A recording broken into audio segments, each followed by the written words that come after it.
Tech day fertility అమ్మ అనే పిలుపుకు శ్రీకారం చుట్టండి. పొందండి ఉచిత మొదటి కన్సల్టేషన్, మొదటి స్కాన్. సంప్రదించండి 8880747474. బిగ్ బ్రేకింగ్ అంతోంది. అమృత ప్రణయ్ ఈ పేరు తెలియనటువంటి వాళ్ళు ఎవరు ఉండరు. బికాజ్ నల్గొండ మిర్యాలగూడకు సంబంధించిన ఈ ప్రేమ జంట చాలా సెన్సేషన్ వార్తలాగా అయిపోయింది. ఎందుకంటే అంత భయంకరంగా మర్డర్ జరిగింది ప్రణయ్ది. ఆ తర్వాత కొన్ని నెలల పాటు వీళ్ళిద్దరి గురించే చర్చ అండ్ వార్తలు.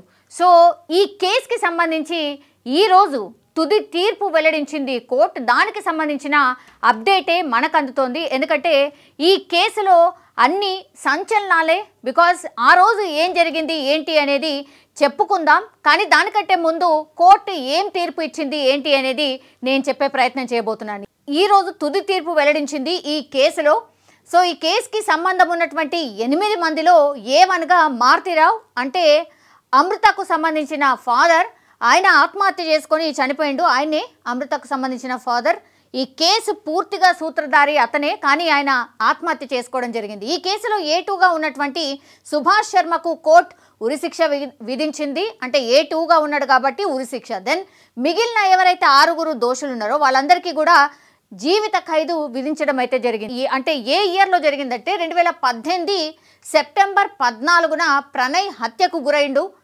ఉమ్మడి నల్గొండ జిల్లా మిర్యాలగూడలోని ఓ ప్రైవేట్ ఆసుపత్రిలో ప్రణయ్ భార్య అమృతకు చెకప్ చేయించి తిరిగి వస్తున్నటువంటి సమయంలో దుండగులు ఆయన్ను హత్య చేశారు. యాక్చువల్లీ అమృత కన్సీవ్ అయి తను డాక్టర్ని గైనకాలజిస్ట్ దగ్గరికి చూయించుకోవడానికని వెళ్ళింది. సో వీళ్ళిద్దరూ ఆ తర్వాత ఈ ప్రణయ్ వాళ్ళ మదర్ వీళ్ళు ముగ్గురు కూడా హాస్పిటల్కి వెళ్తున్నటువంటి సమయంలోనే అమృత వాళ్ళ ఫాదర్కి వీళ్ళిద్దరి పెళ్ళి ఇష్టం లేదు. ఎందుకంటే క్యాస్ట్కి సంబంధించి ఆయనకు అసలు ఇష్టం లేకుండే, క్యాస్ట్ వేరేతను అనేటువంటిది అతని ఫాదర్కి చాలా కోపంగా ఉండింది. అందుకని పెళ్ళైన చాలా రోజుల నుంచి కూడా ఎట్లా ఏం చేద్దామని ఆలోచించి లాస్ట్కి వస్తే ఖచ్చితంగా ఎవరైతే వాళ్ళ అమ్మాయి ఉన్నారో అమ్మాయి ప్రేమించి పెళ్లి చేసుకున్నటువంటి వ్యక్తినే చంపేద్దాం అనుకున్నాడు. ప్లాన్ ప్రకారమే కిరాయి రౌడీలను పెట్టుకొని ఆయన చంపేయడం అయితే జరిగింది. సో అసలు ఏం జరిగింది ఒక్కసారి చూద్దాం.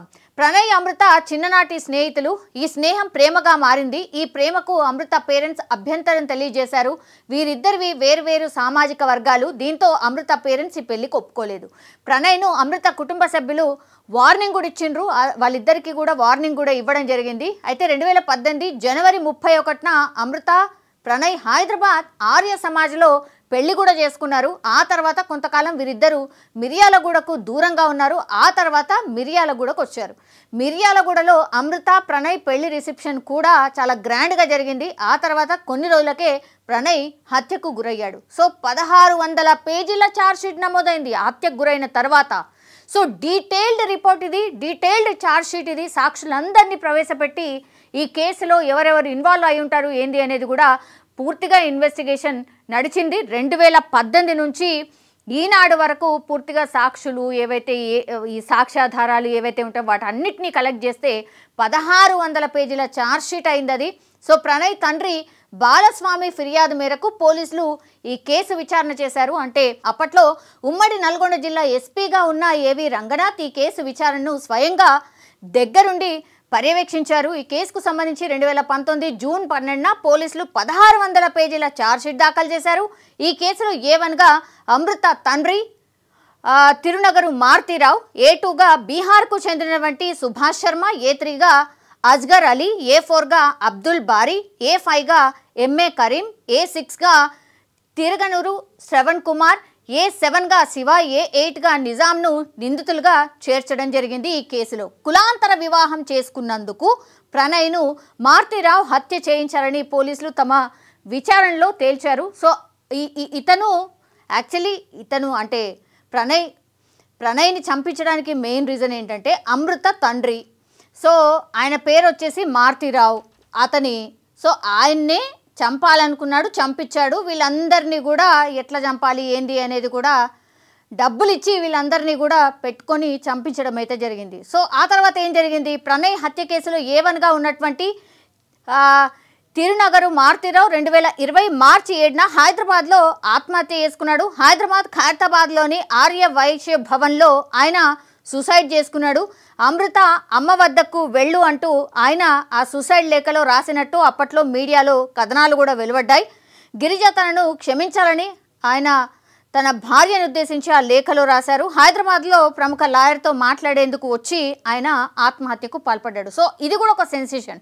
2018లో ప్రణయ్ని చంపించిన మారుతిరావు ఆ తర్వాత బెయిల్ మీద అంటే అరెస్ట్ అయిండు, ఆ తర్వాత బెయిల్ మీద రిలీజ్ అయిండు. 2020లో ఏదో పనుంది ఆర్ ఈ కేసుకి సంబంధించి లాయర్ దగ్గరికి వెళ్ళొస్తాను అంటూ ఇక్కడికి వచ్చిన తర్వాత ఆత్మహత్య చేసుకోవడం జరిగింది. అయితే ఆత్మహత్య చేసుకున్నటువంటి టైంలో ఆయన ఒక సూసైడ్ లెటర్ కూడా రాసిండు. అది ఏంటి అని అంటే అప్పటికి కూడా తన కూతుర్ని నువ్వు అత్తగారింట్లో ఉండొద్దు, నువ్వు అమ్మగారింటికే వెళ్ళు అనేటువంటిది కూడా సూసైడ్ లెటర్లో రాసిండు. అట్లనే అతని భార్యకు కూడా నన్ను క్షమించు అనేటువంటి మాట రాయడం జరిగింది. సో అడుగడుగునా ఈ కేసుకి సంబంధించి అయితే సెన్సేషనలే న్యూస్ వచ్చిన పరిస్థితి అయితే కనిపించింది.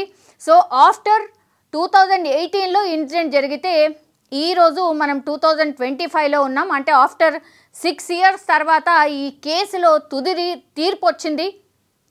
ఇప్పుడు మరి ఈ అంటే అమృత కావచ్చు, లేదంటే వాళ్ళ ఫ్యామిలీ అంటే అత్తమామలు కావచ్చు, మరి వాళ్ళ రియాక్షన్ ఏంటి, వాళ్ళు నిజంగానే ఈ తీర్పు పట్ల హ్యాపీగా ఉన్నారా, లేకపోతే న్యాయం జరిగింది అనేటువంటి థాట్లో ఉన్నారా ఏంటి అనేది కూడా మనం చూడాల్సిందే. బట్ నిజంగానే అంటే వాళ్ళ కొడుకుని పోగొట్టుకున్నారు కాబట్టి వాళ్ళు కాసేపటి క్రితమే ఈ ప్రణయ్కి సంబంధించిన ఏదైతే ఆయన క్రిమేషన్ జరిగినటువంటి ప్రాంతానికి వెళ్ళారు. అక్కడికి వెళ్ళి పాపం ఆయనకు నీ ఆత్మకు శాంతి కలగాలి అన్నటువంటి మాట చెప్పడం, కన్నీళ్లు పెట్టుకోవడం కూడా కొంత కలిసివేస్తున్న సిచ్యువేషన్ అయితే కనిపించింది. బట్ ఈరోజు అయితే నాకు తెలిసి బికాస్ మారుతిరావు ఆల్రెడీ చనిపోయి ఉన్నాడు, వీళ్ళందరికీ కూడా ఒకతనికేమో A2గా ఉన్నటువంటి అతనికి ఉరిశిక్ష పడింది, మిగతా వాళ్ళందరికీ కూడా జీవిత ఖైదు పడింది. కాబట్టి నాకు తెలిసి అంటే ఈ ప్రణయ్ వాళ్ళ అమ్మా నాన్న కొంతవరకు న్యాయం జరిగిందని భావించే అవకాశాలు అయితే కనిపిస్తున్నాయి. దానికి ముందే కొన్ని నెలల ముందే మ్యారేజ్ అయింది. ఆ తర్వాత చిన్న బిడ్డ కూడా పుట్టాడు.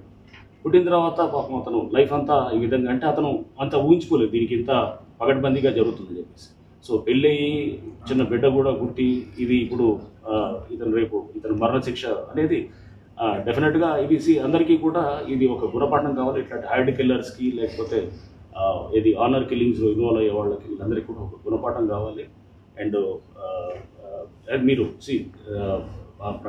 ప్రణయ్కి దీంట్లో కేసులో మర్డర్ చేసినప్పుడు కూడా మారుతిరావు ఆయనతో కూడా మేము మాట్లాడినప్పుడు కూడా చెప్పాము, సో ఇది నీ బిడ్డ అంటే నీకు ప్రేమ ఉండొచ్చు, బట్ వేరే వాళ్ళ బిడ్డ అతని ప్రాణాన్ని చిట్ట చివరికి ఈరోజు వచ్చినటువంటి తీర్పుతోని న్యాయం అనేది జరిగింది.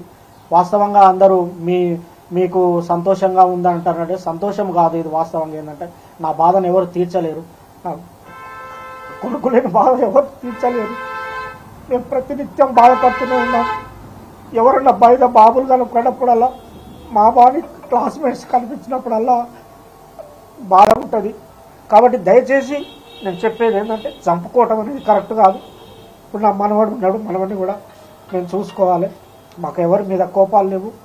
మేము ఈ కేసు విషయంలో సాక్ష్యం చెప్పాము, మా బాధ్యత మేము నిర్వర్తించాం. కేవలం ఈ హత్యలు ఆగాలనే ఉద్దేశంతో చెప్పాము తప్ప వేరే మరొకటి కాదని ఈ సందర్భంగా నేను తెలియజేస్తున్నాను. న్యాయస్థానం కూడా కరెక్ట్ అయిన తీర్పిచ్చింది. ఈ సందర్భంగా చిట్ట చివరిగా నేను చెప్పేది ఒకటే, న్యాయం అనేది ఉంటుంది.